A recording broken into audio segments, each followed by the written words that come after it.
we have the privilege of hosting Nisreen Haj Ahmad. We have asked her to be the Faces of Change because she has brought community organizing to the Middle East, and many of her campaigns are also led by women. And we hope that you all had the chance to listen to her Faces of Change podcast, where she shared with us her story and her journey. And today we're going to be digging more into her work and how she did it. Nisreen co-founded Ahel, a community organizing organization with Maysar Qsusi 8 years ago last week. It is registered in Jordan, and they work in Jordan, Palestine, and Lebanon. She took the community organizing pedagogy developed by Marshall Ganz and his colleagues to the Middle East with a mission to enable and support communities to organize their collective power for change toward freedom and justice. And because their work is rooted in people, Nisreen and Mais named the organization Ahel, which means in Arabic, those who are capable and determined, and it's also the name of the people of a certain cause. So very relevant name. Ahel has accompanied 20 grassroots campaigns using the organizing approach. In Jordan, they're working with teachers on a Stand Up to the Teachers campaign and another campaign to protect children from sexual abuse. In Lebanon, they're working on a campaign on early marriage. And in Palestine, they're working on a campaign against violence in the community in the area in Palestine 1948.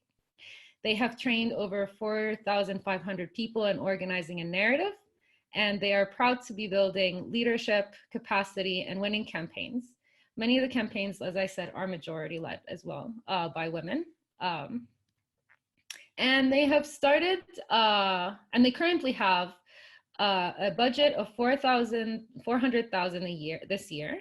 They have 8 advisory board members, 30 coaches and facilitators that they draw on, and 12 team members. So Nisreen, amazing work. Thank you so much for joining us today. And we're very excited to have this conversation with you.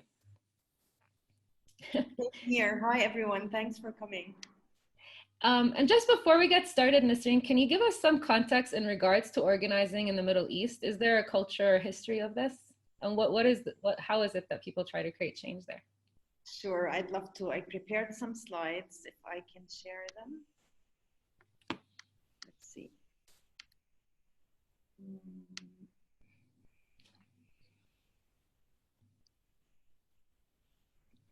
All right, so before I tell you how we've managed to get here, as Rowan said, a little bit about the context for you to understand basically the story and the journey. So primarily we work in Jordan, Lebanon, and Palestine, and they have very similar contexts and very similar background. And they were all colonized or occupied in the recent history, and they share the same or very similar political history and context with minor differences. For example, if you think how power is organized in these countries, in Jordan, it's what we call a rentier state. It's tribal, where people go to the head of the tribe or the king or the queen, and they ask for resources. Not demand, but ask and maybe insist a little bit. But it's not based on citizenry. In Lebanon, if you're following the news now, it's sectarian politics. And there's a lot of money coming into the country from the Lebanese diaspora around the world. In Palestine, it's occupied by Israel, so it's a context of occupation where there is resistance to the occupation, but there's also a lot of refugees, 5 million refugees around the world. And in all 3 countries, you can say that there isn't a strong culture of parties, political parties. They're limited, the parties there, or they're confined. So that's with regards to power. If you look at the 3 essential freedoms that are necessary for organizing collective action, you also find limitations on the 3 with differences. For example, freedom of expression in all these 3 countries is limited, and recently the 3 countries, actually most of the Arab countries, passed a law about electronic crime law that limits what we can say online. Freedom of association is limited. For example, in Jordan, the number of unions that are labor unions that are allowed is 17. They can't be more, even if some sectors are covered by a union or one sector needs more than one union. Freedom of assembly is limited. If we're organizing public action, we have to notify the authorities that we're doing a public action. They consider gatherings in a hotel hall a public action, and they can prevent it if they don't approve of your gathering. So with this context, the question becomes then in our countries, how is change done? And most of the time, or almost all, yeah, most of the time people don't organize in demanding action in the way you would think, but there are some advocacy, what we call here advocacy campaigns. They're not people advocacy campaigns, but there's campaigns where a group of lawyers, journalists, head of NGOs organize themselves and go to the decision maker. Sometimes they bring the voice of the people who are most damaged by the problem, but they are not, the people themselves aren't leading the cause. And this is the usual until anger builds up and there's an eruption in emotions, and there's a mobilization moment where people take to the streets, but not organizing. And you've seen in the two Arab spring waves, whether the one a few years ago or the current one happening now, people go from, oh yeah, people power, people have power, let's have faith in the people. But then after they see the result of the revolution, like in Egypt or in Syria or in Libya or in Iraq, they go back to there is no power for the people. It's all in the hands of the United States, Israel, the World Bank, or IMF. So that's the context we're working in. So what impact did this have on Ahel when Ahel is trying to push organizing and building people power and campaigning and making demands? The impact is that there is no culture of organizing, not by the parties nor by the unions. So you have to introduce, in a way, organizing. And there is fear to express one's mind or to demand, to make demands. So there's fear that they would be arrested or questioned or summoned to the intelligence, that you have to spend time convincing that that doesn't necessarily have to happen to you, and it may be a blown up fear. And there is also polarization about how do you introduce change, as I said earlier, that we have to manage. Is it taking the streets, or is it surrendering and saying not in our hands? So how did we work in all this? I prepared three answers to the question how. How did we end up coaching and helping 20 campaigns? How did we end up working with more than 4,000 people in the region? How did we make wins? And to take you through the journey, I tried to organize it under the lesson that Rawan kind of also brought to my attention as we were preparing for this session, that we act and then we stop and we reflect, we take learning and reflection very seriously. We learn and we adapt, but all the time we stay focused on our original mission, building people power through organizing for justice and freedom.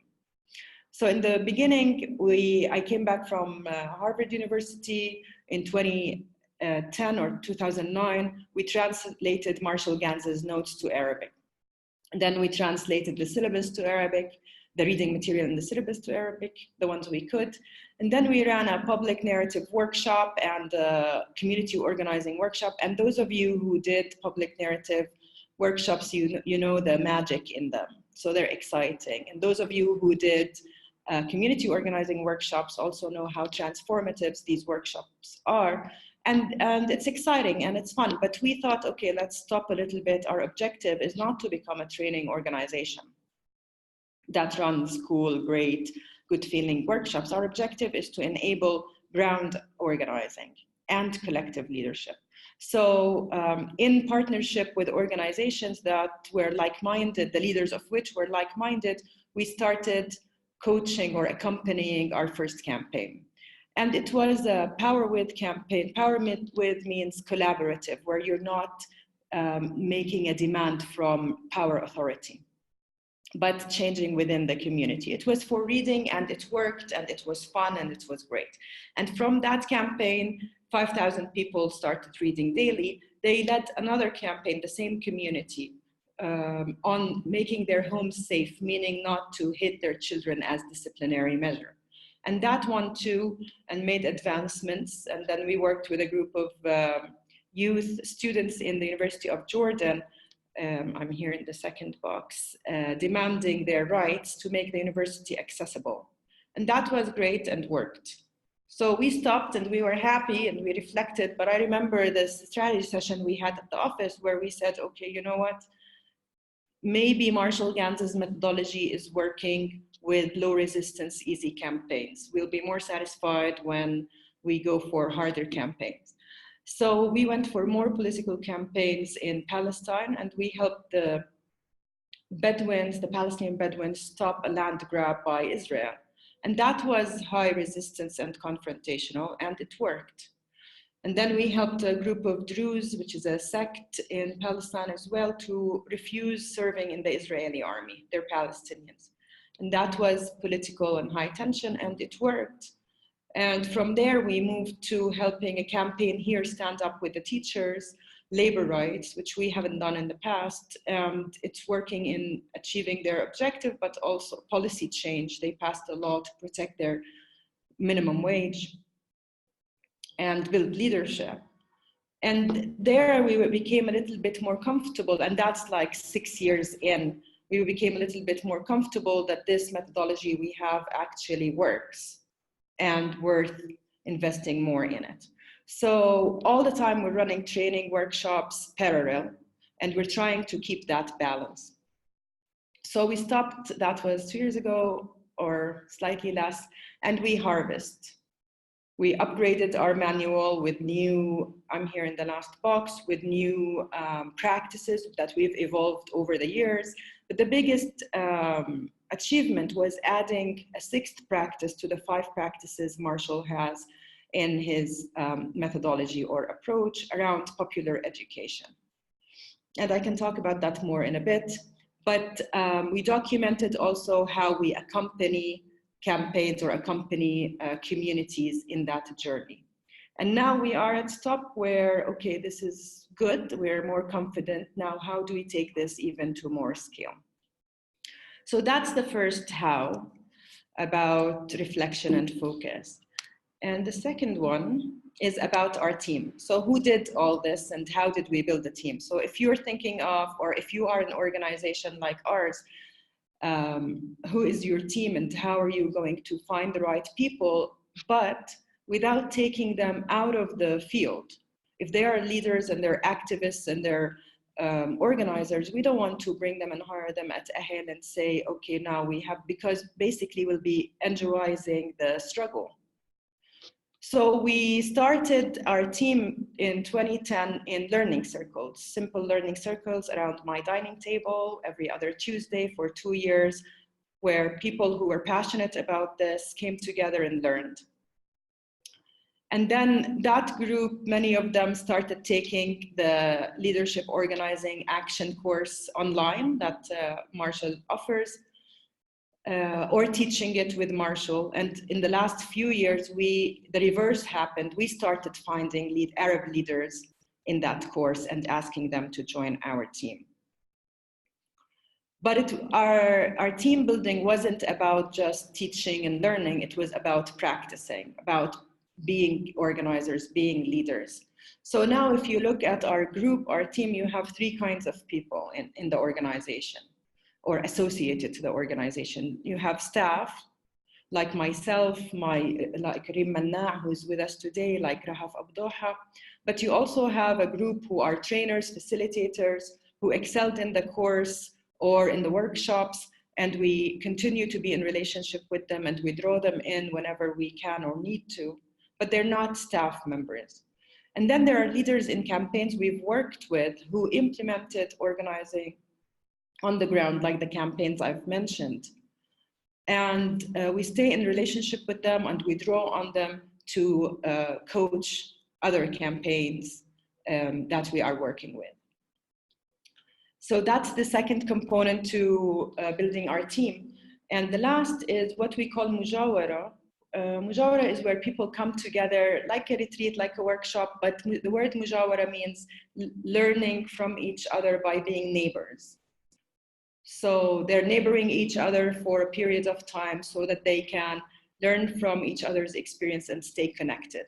So that's how we nurture the team spirit, but also keep the learning going between them. And now we're launching soon the Arab Organizers Network to make this relationship and this team continue to grow and build without basically making everyone staff. So that's the second how. And I have 3 minutes for the last how. So focus, reflect, and change. That was the first. And the second, how to build a team of different kinds of people that will help you organizing, but also advance organizing further. And the last one is how Ahel created this, or we were lucky that we have this scaffolding for Ahel. And the first one, and maybe most important one, is Marshall Gans. When I graduated in 2009, in 2010, he was invited for a workshop in public narrative talk in Doha with Asma. And he couldn't go, he was going to the inauguration of Obama, so he sent me in his place, but he sent me. And then he followed that by coming to Jordan and giving a lecture there, a public lecture, and running a training there. And that coincided with the period when we were translating the material. And he kept coaching me monthly, once every month, although Ahel wasn't even started then, but he was excited and encouraging about the learning circle and the investment in the team. And so forth. Like, these are examples of his scaffolding to Ahel. Or this year, he gave a public talk, but also attended the popular education circles that we've evolved here at Ahel. My colleague Rahaf Abdouha did the most of the evolving. So, and when I was burnt out 2016, not 2006, he arranged for a research grant for me to go to Boston again and take a break and reflect and come back and reorient a little bit. So that's the first scaffolding. The second one is this gathering is Leading Change Network. And with Leading Change Network, there was more than one occasion when we came together in Boston or in Serbia and these online spaces. And the thing about Leading Change Network, it wasn't like, here we are ready, come Ahel and join us. It was more also Ahel creating those spaces. The nice thing about those spaces is two things. In LCN, when we wanted to run a coaching clinic, we went to Kate Hilton and asked how she did it. And there are many examples like that. So you have a community that knows your methodology and knows your approach. But also they come and ask us, how did you do the SSS workshop, or what is popular education? And that in a way confirms or gives us recognition that we're perhaps on the right track. And my time is up, but the last point in this scaffolding is there were specifically very interesting and encouraging and educational gatherings organized by Action Aid Denmark.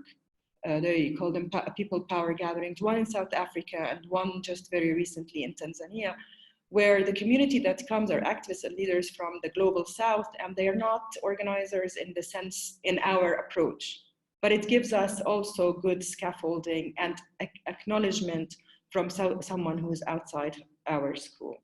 So these are three ways, Rawan, I guess, that we managed to achieve what we have so far.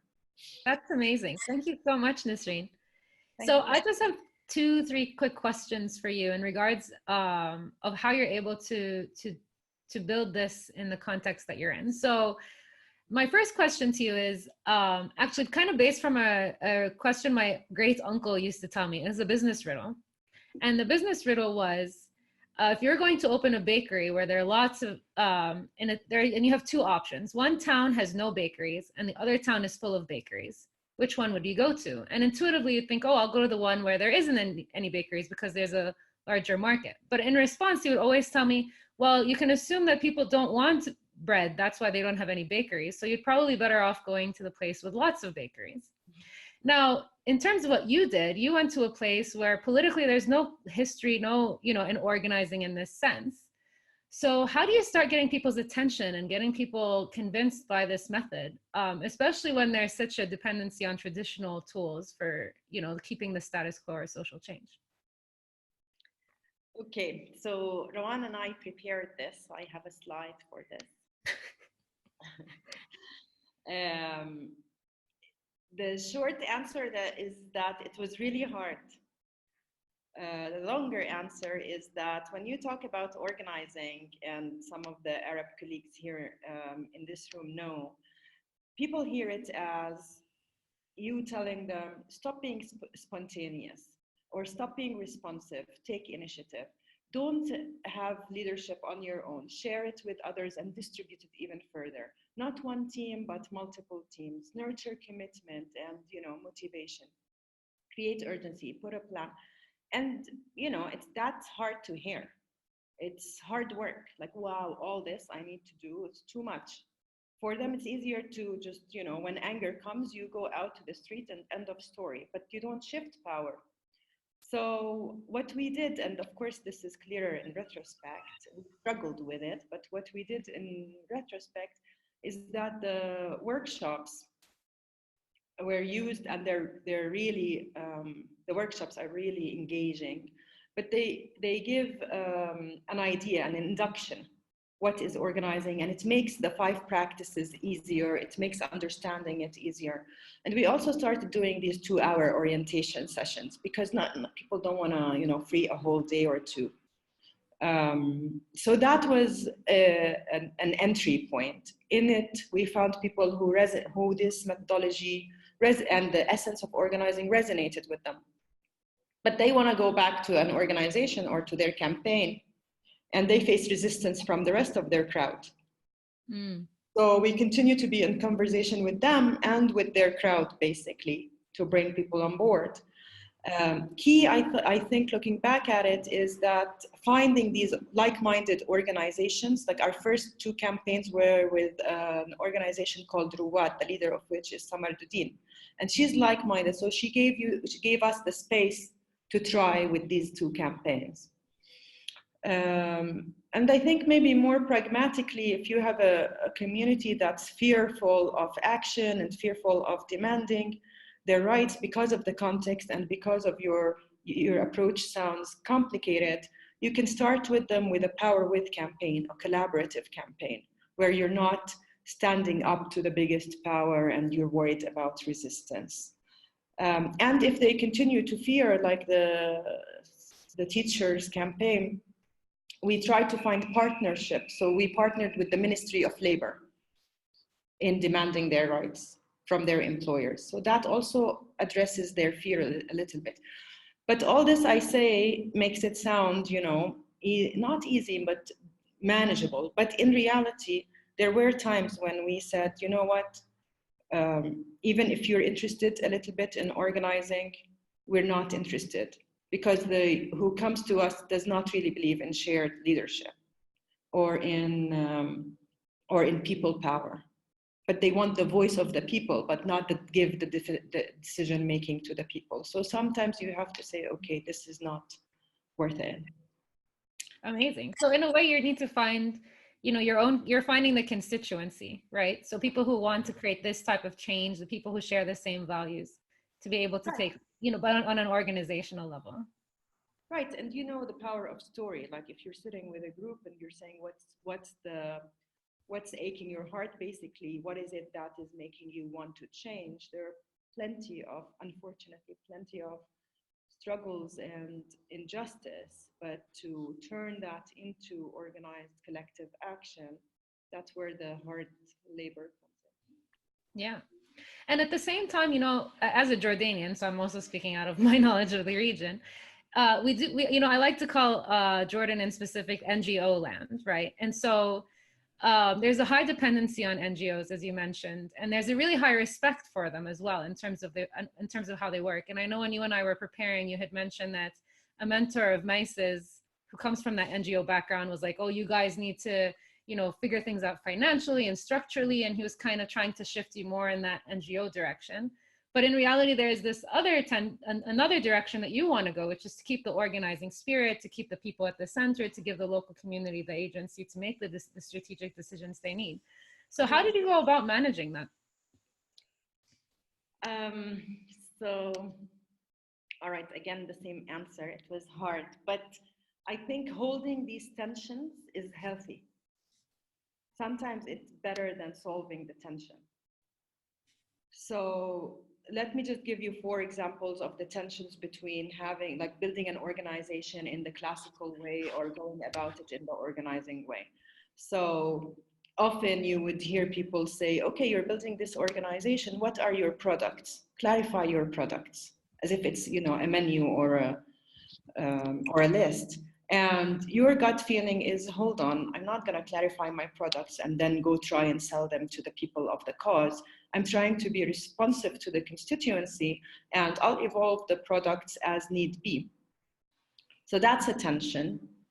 Nisreen, can you, just a quick question on that. When you say clarify the products, can you describe what you mean by products? Like if you're, let's say, a leadership academy. Often they would say we have 3 products. We have a course in public speaking and a course in, group dynamics. And we have a fellowship for 1 year in this. And the first one is priced like this, and the second one is priced like that, and the third one is priced like that, and they put it in a brochure and they deliver it.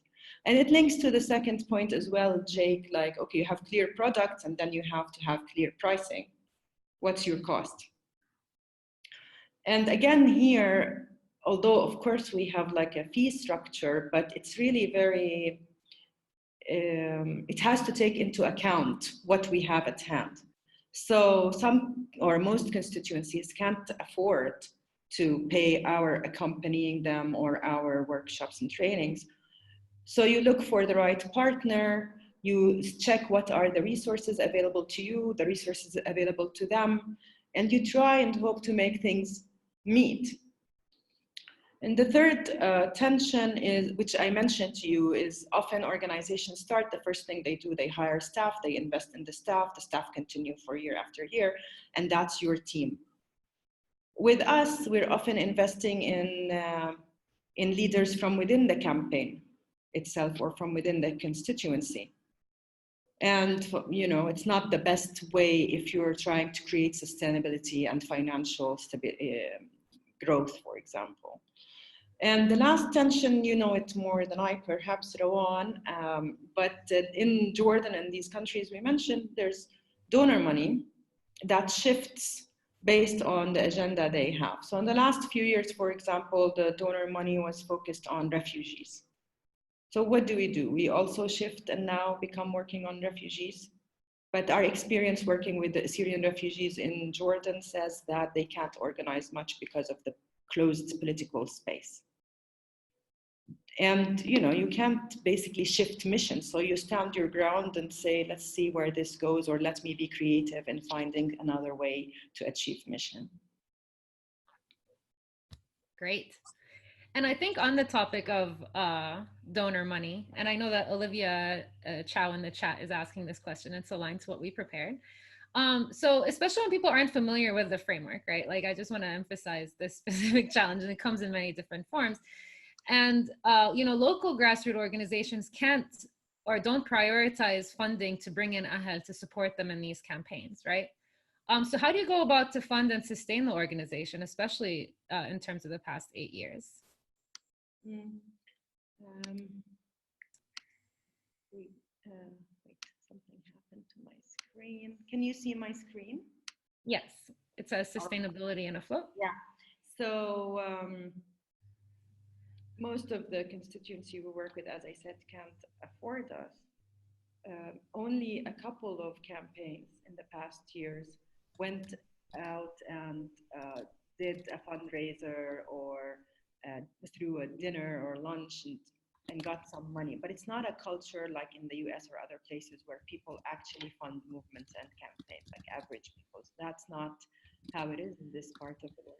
So we have to find a partner for every campaign. But which partner do you choose? And before I actually say that, let me tell you that Ahel's budget is 70% grants or partners for campaigns and causes. But at some point, we realized that you can't be dependent on that only, because as I said earlier, the grants come and go depending on political shifts in donor money. So we have 28% that is fee-based. So when we deliver fee for service, when we deliver a course or a training or a workshop. So Save the Children, for example, last year contracted us to train people in Mosul and Lebanon and Jordan. That's fee for service. It's not a campaign as such. So that complements our budget in terms of running costs and staying less dependent. And then there's 2% that we fundraise ourselves, whether Marshall Stock I mentioned, or selling the book, or running a public narrative coaching clinic or session. But the big question is, who do you partner with?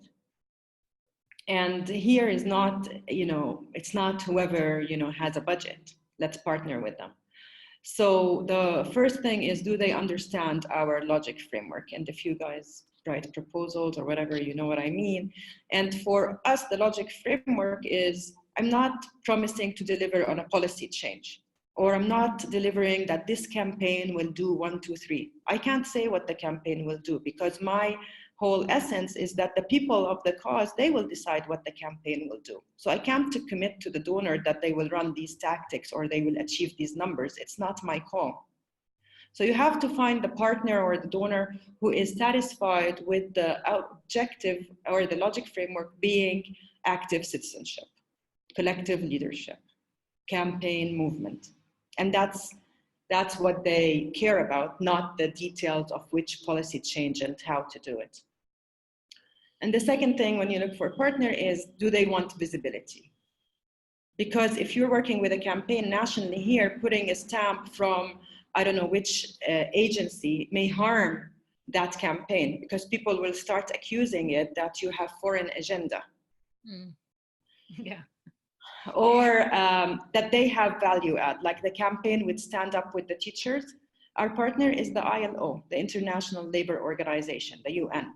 So there's a value add to having that partner, their knowledge, their technical, their leverage with the government, and that's ideal. Anyway, not to go on forever, but the last thing is that you want to protect also activists and organizers. So whoever asks you for names and numbers and so forth, that's also a little challenging, not to harm anyone. But ideally, if we increase the 2%, generate more of our own money, that would be ideal. But we're happy that we have 70-30 at this point in time. Does that answer your question? It does for me. Olivia, does that answer yours? Because I see it that it's in the chat.